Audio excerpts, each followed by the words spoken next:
Silver Voice. Katatapos lang ng meeting ko, nandito ako sa boardroom. Jared, are you okay? I think you're not feeling well. Nag-aalalang tanong ni Diane. Hinawakan niya ang noo at leg ko. I'm okay. Can you please cancel all my meetings? Tumango ito. Pagkatapos umalis ako sa harapan niya. Wala ako sa mood magtrabaho. Bumalik ako sa opisina ko at sinara ang pinto. Napasabunot ako sa buhok. Paulit-ulit bumabalik ang alaalang nangyari kagabi. Mali bang matatawag iyon? Pinagtaksilan ko ba si Diane? Pero bakit wala akong maramdaman na pagsisisi sa nangyari? Jared, talk to me. Umuwi ka na lang kaya? Nag-aalala ako sa'yo. You're right. Uuwi na muna ako. Sabi ko at tumayo. Akmang palabas na ako ng pinto nang yakapin niya ako sa likuran. Wala akong maramdaman na kahit na ano. Noon, kapag palapit pa lang siya, tila nagdidiwang na ang buo kong katawan. Jared. Tawag niya sa pangalan ko. Napapikit ako at si Hailey ang nakikita ko. I have to go. Sabi ko at inalis ang kamay niya sa pagkakayakap sa akin. Umuwi ako sa bahay at nagpahinga. Hindi ako nagparamdam sa kanila na isang araw. Ni kamusta sa mga bata ay hindi ko muna ginawa. Lumipas ang isang araw. Kasalukuyan ako nasa mansyon nila daddy. Gusto ko na makita ang mga anak ko. Wala akong mukhang ihaharap kay Hailey kaya pipilitin ko muna na wag itong pansinin. Pagpasok sa loob ng sala, wala ang mga bata. Wala mga nakakalat na laruan. Nakakapanibago ang lahat. Nasaan ang mga bata? Tanong ko sa isa sa kasambahay nila. Umalis po ng maaga, sir. Saan daw sila pupunta? Hindi po namin alam. Pinaglinis lang po kami ng buong bahay pag alis nila, Ma'am Hailey. Hindi ako sumagot sa kasambahay at tinawagan sila Linda, ang matalik na kaibigan ni Hailey. Hi, it's Jared. Nandyan ba mga bata? Wala sila dito. Sabi nito at walang ano-ano ibinaba ang tawag ko. Pumunta ako sa ospital. Baka kasi dumalaw sila kay daddy. Hi mom. Humalik ako sa pisngi nito. Kumusta ka, Jared? Tanong niya. Okay lang po. Kumusta po kayo? Si daddy. Sagot ko. Okay naman. Improving ang kalagayan niya. Mom, pumunta ba si Hailey dito? Kasama ang mga bata? Nope. Tumawag lang siya kaninang umaga. Sabi niya magbabakasyon lang sila mag-iina. Di ba niya sinabi sa'yo? Umiling naman ako. Nagbakasyon sila? Ano bang nasa isip ni Hailey?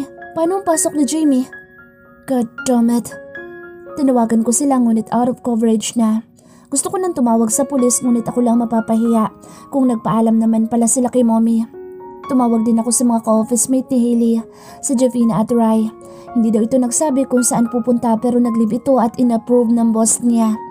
Lumipas ang 2 araw, hindi ko alam kung saan sila hanapin. Nababaliw na ako. Here, mag-coffee ka. Sabi ni Diane. Huwag ka na mag-alala, mahanap din sila ng mga pulis. Sabi ni Diane at tinawakan ng kamay ko. Nagpatulong na ako sa pulis na kakilala ko. Nag-aalala na ako sa kanila. Unattended pa din ang phone nila. What if may nangyari sa kanilang masama? Hindi ko kakayanin.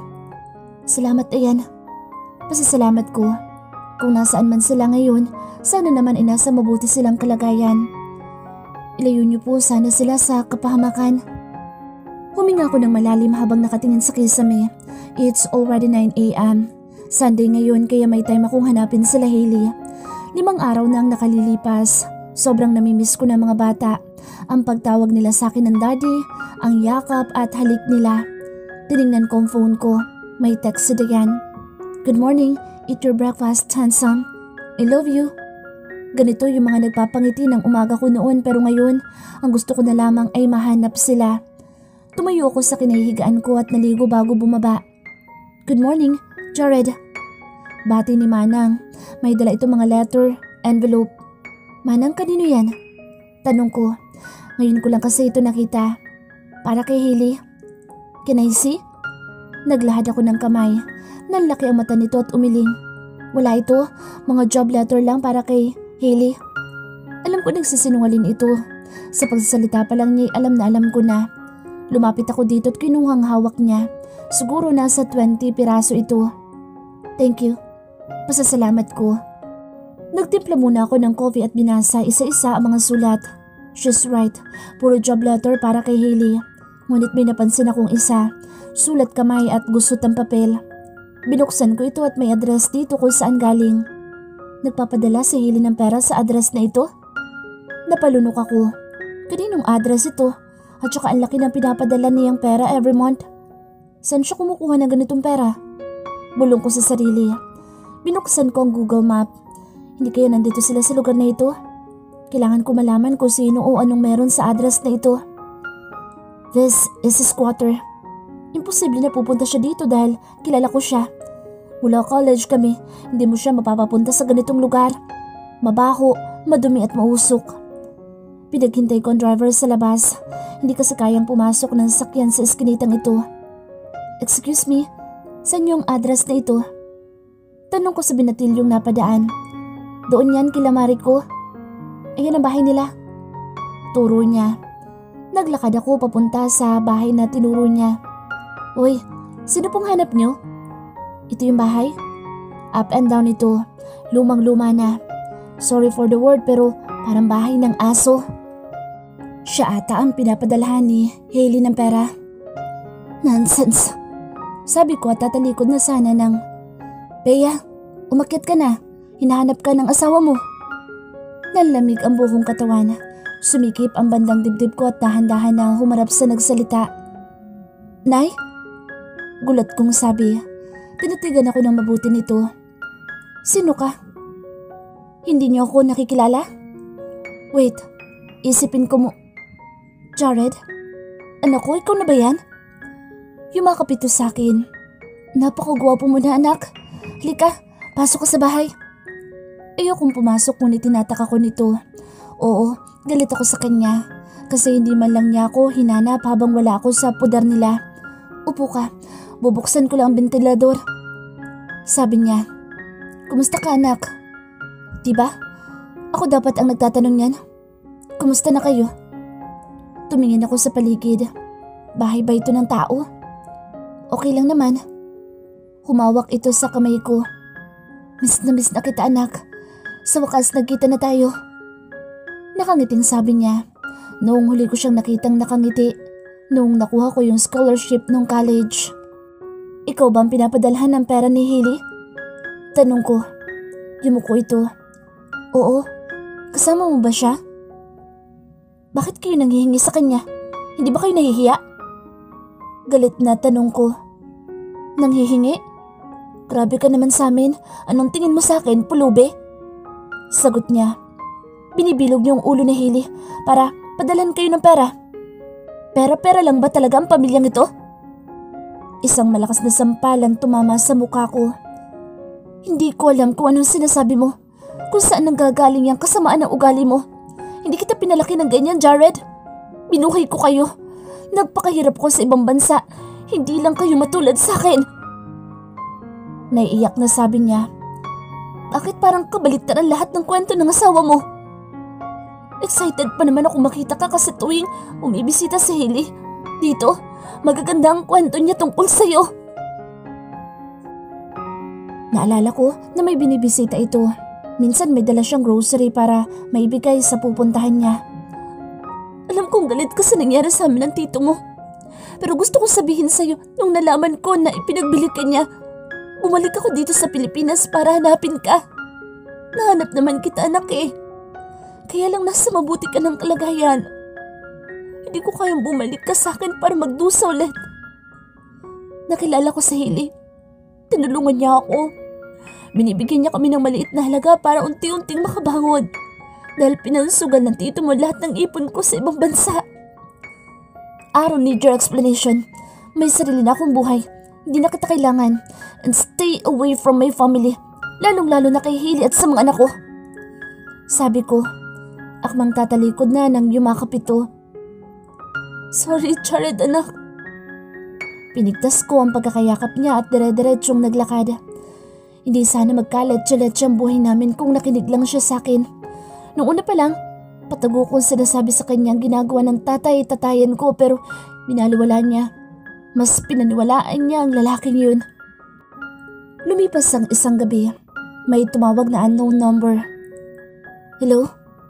Inaantok na bungad ko. Kayo po ba si Mr. Jared Joy? Yep. Who's this?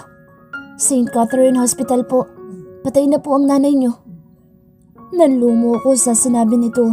Tila hindi ako makahinga. Sir, nandyan pa po ba kayo? Tumulo ang luha ko. Pinaghampas ko ang pader. Walang iyang buhay to.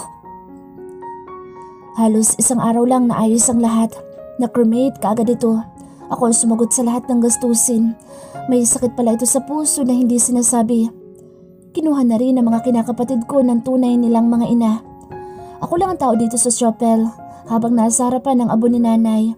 Kung sa iba maraming bisita pero dito ako lang. Napaisip tuloy ako kung naging mabait ba si nanay sa ibang tao. Tumulo ang luha ko. Ang lungkot. Pinagsisisihan ko yung mga nangyari. Sinisisi ko ang sarili ko. Kung sana lang naging mabait ako sa kanya kahit konti. Kung sana hindi ako sumagot. Kung sana hinayaan ko lang na yakapin niya ako. Jared? Boses sa likuran ko. Alam ko na kaagad kung sino ito. Hailey. Yumakap ito sa akin. Sorry. It's not your fault, Jared.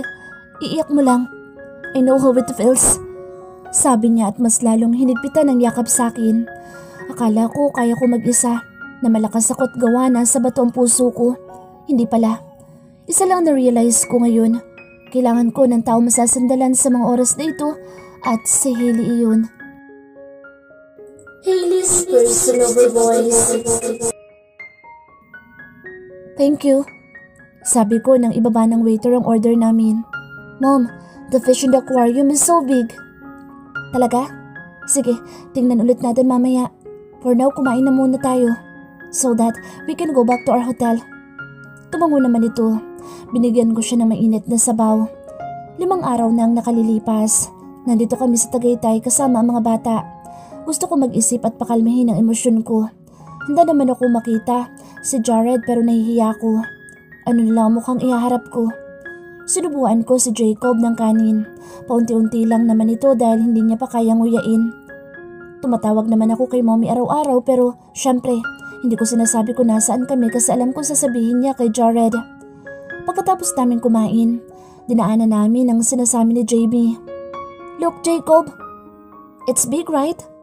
Pag-uwi natin, I'll tell to daddy na bilhan ako ng fish. Ngumiti ako at ginulo ang buhok nito. Let's go, it's getting cold. Gabi na kasi kaya mas lalong lumalamig ang paligid. Pagdating namin ng hotel, inasikaso ko ang mga bata at pinanood sila ng TV. Bukas uuwi na kami sa Manila. Nakapag-isip na ako ng mabuti at alam ko ito na talaga ang tamang desisyon na gagawin ko. Mahirapan lang ako sa una dahil lahat kami mag-a-adjust pero ganoon naman talaga diba? Hindi madaling mag-move on lalo na't sa kanya umikot ang mundo ko. Itry lang natin ng paunti-unti hanggang sa mawala yung sakit. Kinabukasan maaga ko nagising nang marinig ang telepono ko. Hello? Who's this? Mama Hailey, kasama niyo po ba si Mr. Jared? Si Michael, isa sa pinagkakatiwalaan ni Jared sa kumpanya. Nope. Why? Sagot ko. Hindi pa alam ng mga empleyado sa kumpanya na hiwalay na kami. As much as possible, hindi nila nalalaman ang buhay namin. May pangalan kami sa industriya at iniingatan namin ito. Maayos na po lahat ng inuutos niya para sa funeral ng mother niya. Nalaki ang mata ko sa sinabi nito. Patay na ang nanay ni Jared? Paano nangyari yun? Huling bisita ko pa'y malakas pa si tita. Okay, bye. Kung si Jared ang nag-ayos ng funeral, ibig sabihin posibleng nagkausap na sila ni tita. Sigurado ako magagalit ito sa akin dahil patago kong sinusuportahan financially ang pamilya niya. I need to talk to him. Mainang sabi ko. Mabilis kong inayos ang gamit ng mga bata at nag-check out na din sa hotel. Wala akong imik sa sasakyan habang iniisip ang magiging reaksyon ni Jared kapag nakita ako. Sigurado akong galit siya sa akin. Ayaw na ayaw niyang napag-uusapan o makarinig ng tungkol sa pamilya niya. Hindi ko alam nung una kung anong ikinagagalit niya pero nang makausap ko si tita, sinabi niya ang lahat sa akin. Inuwi ko muna ang mga bata sa mansyon. Gusto kong kausapin si Jared ngunit sabi ni Michael, nasa lamay ito ng nanay niya, kaya naisipan ko siyang puntahan doon. Where are you going, mommy? Tanong ni Jamie. Nakapanlakad kasi ako. I'll be right back, okay? Sabi ko na lang at hindi siya sinagot. Alam ko ko kasing kapag narinig niya ang pangalan ng kanyang ama, magpupumilit na naman itong sumama. Mabilis ako nakarating sa binigay na address ni Michael. Habang papalapit sa kinaroroonan ni Jared, hindi ko mapigilang maawa. Siya lang mag-isa ang nakaupo dito. Jared, mahinang tawag ko. Hailey. Sabi niya at kagad na yumakap sa akin para itong bata na umiiyak. Ngayon ko lang siya nakita na ganito sa ilang taon na pagsasama namin.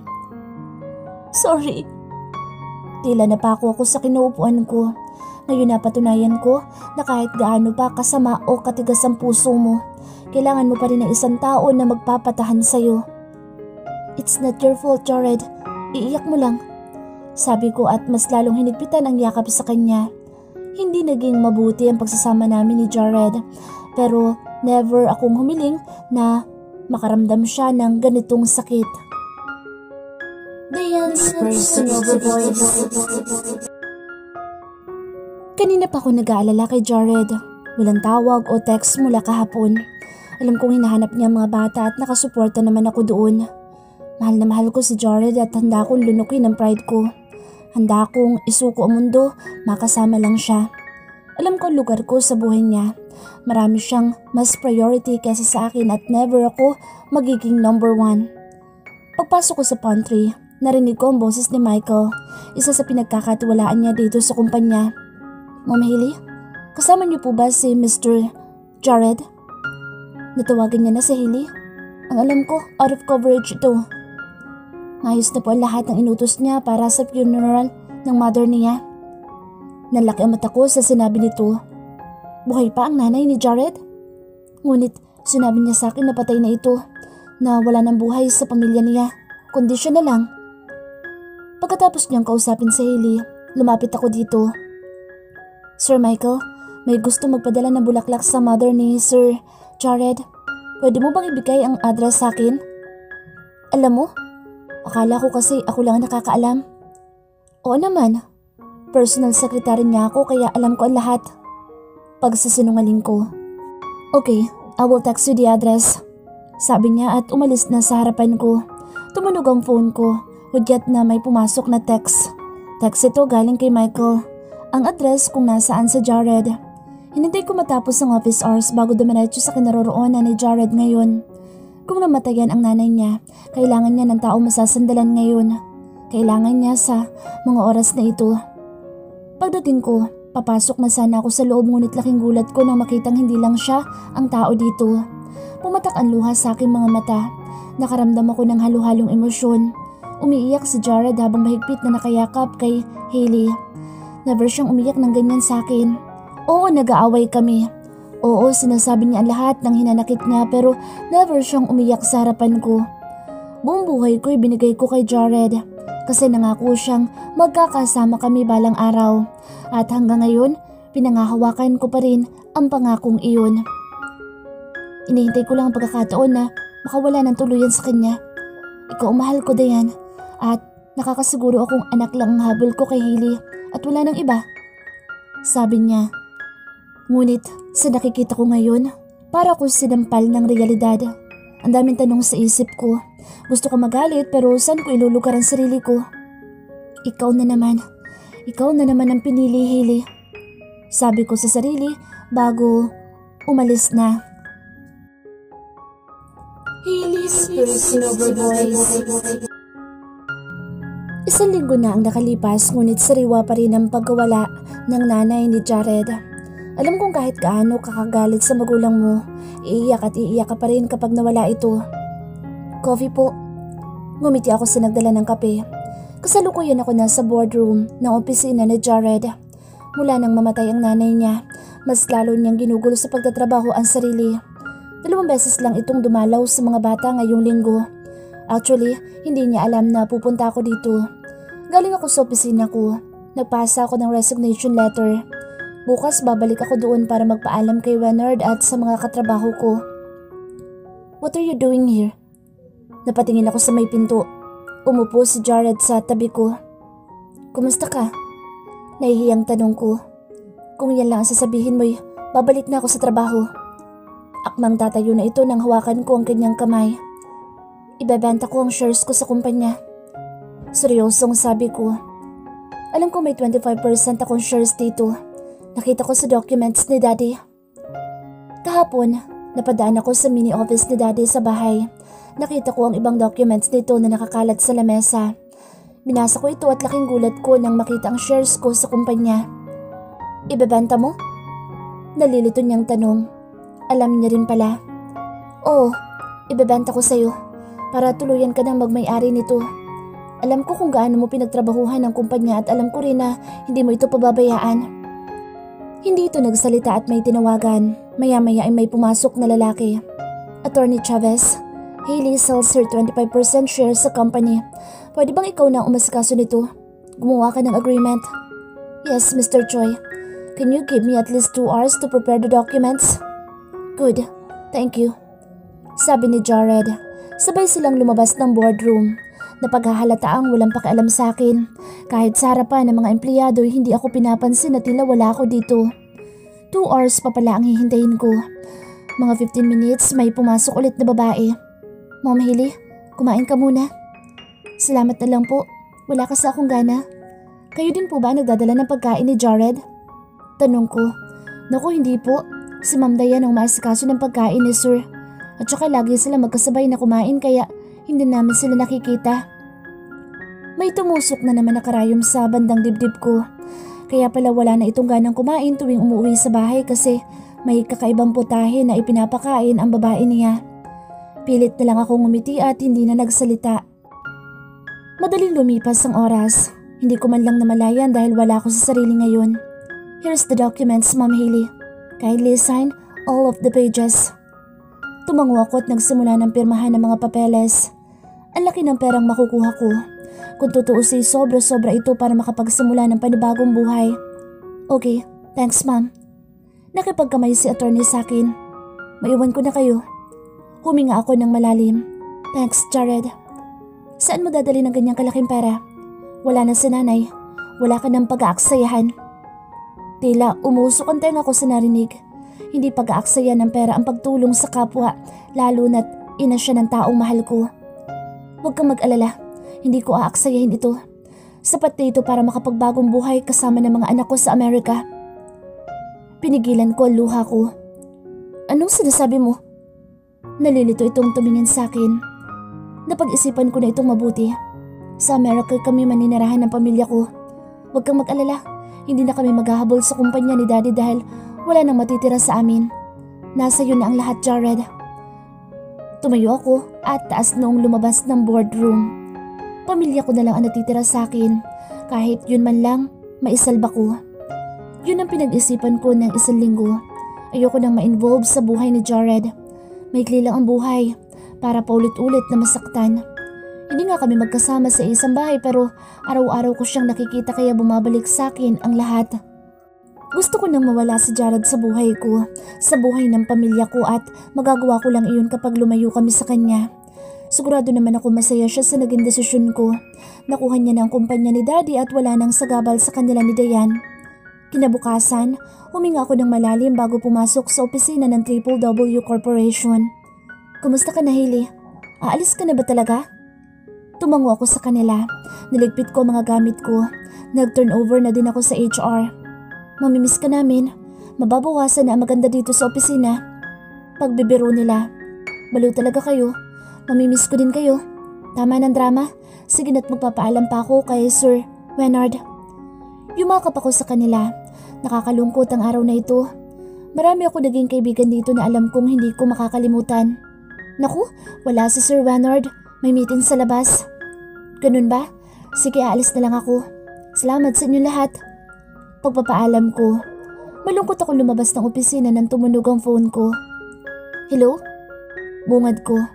Hi, next week na ang flight mo with your family, Hailey. Talaga? Salamat naman at napakausapan mo. Sabi ko sa kaibigan ko. Nagbayad ako sa kanya ng malaking halaga para mapadali ang pag-aasikaso ng lahat ng papeles namin papunta sa Amerika. Lahat talaga magagawa ng pera. Hindi ko na kailangan maghintay ng ilang buwan para makaalis sa lugar na ito. Alam kong hindi kami mahirapan na mamuhay sa Amerika dahil nandoon ang mga kapatid ni Mommy. Naisipan kong i-text si Vanard. Hi, it's Hailey. Can we meet at Cafe de Lejas? Tanong ko. Hindi ko alam kung magre-reply ito pero nagbabaka sakali ako. Okay, on the way. Ngumiti ako. Sa totoo lang, mamimiss ko rin ang boss ko. Nauna akong dumating sa cafe. Mga 15 minutes, dumating na din siya. Kumuway pa ako nang makita ito. How are you? Tanong niya. I'm good. Ikaw, how's your new secretary? Okay lang pero iba ka pa rin syempre. Huminga ito ng malalim. Nakakalungkot lang kasi kailangan mo pang umalis dahil sa isang tao. Kailangan mo pang iwan ng mga taong napamahal at napalapit na sa'yo. Tila may laman ang sinasabi nito. I know, kaya nga thankful ako sa inyong lahat. Pinasaya niyo ako kahit paano. Yumakap ako dito. Malaki ang utang na loob ko kay Wenard. Hindi lang dahil boss ko siya kundi dahil nagkaroon ako ng lalaking kapatid. Masaya kami nagkwentuhan bago ako nagpaalam. Goodbye. See you when I see you. Sabi niya kaya tumawa ko ng mahina. Goodbye. Actually, may point siya. Bakit kasi ang daming kailangan magbago para lang sa isang tao? Nag-focus ako sa pag-impake ng dadalhin namin sa Amerika. Umuwi din si Mom para naman asikasuhin ang mga gamit nila ni Daddy. Sa totoo lang, mas pabor si Mom na manirahan kami sa Amerika. Hindi lang dahil nandoon ang pamilya niya kundi mas advanced ang hospital technology nila doon. Kapag nagtatanong ang mga bata tungkol sa daddy nila, pinipilit ko na lang baguhin ang topic. Nagtatanong sila kung saan kami pupunta. Ang sinasabi ko na lang, magbabakasyon kami sa Amerika para wala na masyadong tanong. Ibabenta na rin namin ang bahay na ito pag alis namin. Si Linda naman ang aasikaso nito. Dumating ang araw ng pag-alis namin. Pilit akong ngumingiti nang makitang nilak na ang pinto ng mansyon. Salamat sa memories. Naniniwala akong mas masaya ang mga alaalang mabubuo namin sa Amerika. Mahina akong bulong sa sarili. Hinatid kami ni Linda sa airport. Nauna ng 2 oras ang flight nila Mommy dahil special treatment sila dahil kay Daddy. Mag-iingat kayo ha? Ingatan mo mga bata. Bili ni Linda. Hindi nagpakita si Jared sa mga bata. Siguro na-excite silang mag-celebrate ni Dayan. Sa bagay hindi naman ito alam ang araw ng pag-alis namin. Bye Tito and Tita Linda. We love you. Mamimiss ko mga Junakis mo. Naiiyak na sabi niya. Ingat kayo and please be happy, Hailey. I will. Humalik ako sa pisngi nito. Kumuway ang mga bata sa kanila. Huminga ako ng malalim. Ito ang araw na magpapabago sa buhay namin mag-iina. Kakayanin kong manumbalik ang sayang ipinagkait ni Jared sa akin noon. Paalam. Mayinang sabi ko at nakangiting naglakad kasama ang mga anak ko. Ayan, ang fresh nyo na ulit. Sabi ko sa mga halaman ko. Napangiti ako nang makitang may tumatawang 2 bata sa likuran ko. I think Mom is crazy, Jacob. Yes, Dawn. Sabi ng bunso ko at nagpupumilit na bumaba sa pagkakakarga ng atin niya. Mom, don't run. Naku, madadapa ka niyan. Sinalubong ko ito. Mas tuwid na ang paglalakad nito dahil hinahayaan kong magagala dito sa bahay. Tama lang ang nabili namin bahay dito sa Amerika. May 5 kwarto, malaking sala at kusina. Ang pinaka nagustuhan ko, yung garden na pwede maglaro ang mga bata. May sariwang hangin kasi punong-puno ito ng bulaklak. Mommy, nagpupo si Butchie sa floor. Napakamot ako sa ulo. Butchie is our pet. Alaga ito ni Jamie. Sige, tawagin mo muna si Yaya para malinisan. Tumango ito at sinama ang kapatid. 6 na buwan ang nakalilipas. Hindi ganoon katagalan pero alam ko mas okay na ako ngayon. Mas masaya, mas focus sa mga anak ko. Hindi naman ako masyadong nahirapan sa pera. May-ari ng isang real estate ang kapatid ni Mommy dito sa Amerika kaya bumili ako ng shares sa kanila. Doon ko nilaan ang perang natira sa shares na binenta ko kay Jared.